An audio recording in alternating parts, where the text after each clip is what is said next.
What's going on, everybody? Welcome back to another episode of the Whiskey Somm Sips. Whiskies out of my brand new book. Well, not so brand new anymore. I know. I made the joke with the Makers episode. Jack Daniel's is easily the most iconic Tennessee whiskey. One of the most iconic whiskey brands in general.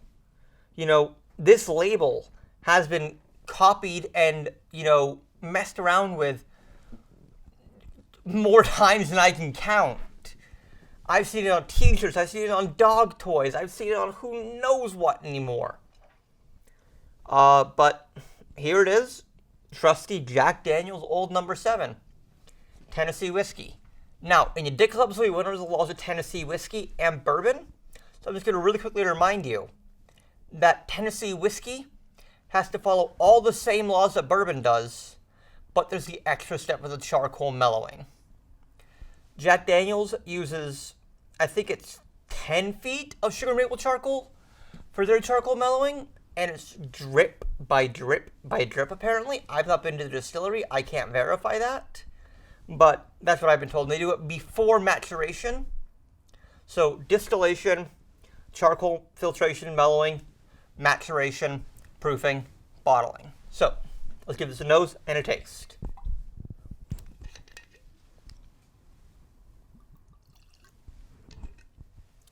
Now, I don't know what it is about Jack Daniel's, and I'm curious if I'm going to get it today. There's always this kind of cotton candy-esque almost sweetness that I get from it. I don't know why. There's always that kind of sweetness that I get from it, so let's see if I get it today. Okay, so it's not quite cotton candy. If you guys remember Magic Shell, it's almost like that kind of like intensely sugary sweetness that, you kind of like, you kind of put up with at the same time. Now, that's not to bash on the brand at all. It's good liquid. It's a good brand. It's an iconic brand. And, they're really being honest and transparent, actually, more and more now about their roots with Nearest Green, who's the slave who taught Jack Daniel to distill. And that was the very first episode we did. So if you want to watch that again, I'll put a link up in the description. And you know what? Maybe at the end of this video, I'll intentionally put up the Nearest Green, Uncle Nearest video. And also in the link below, I will link the documentary for Nearest Green.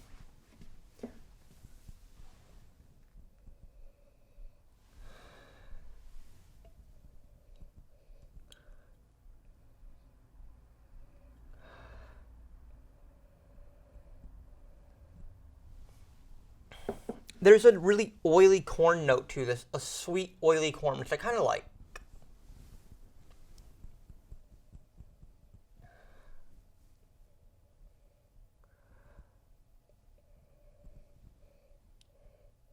There's also a musty, dusty corn note to it. Kind of like corn nuts. But, good. On the palate.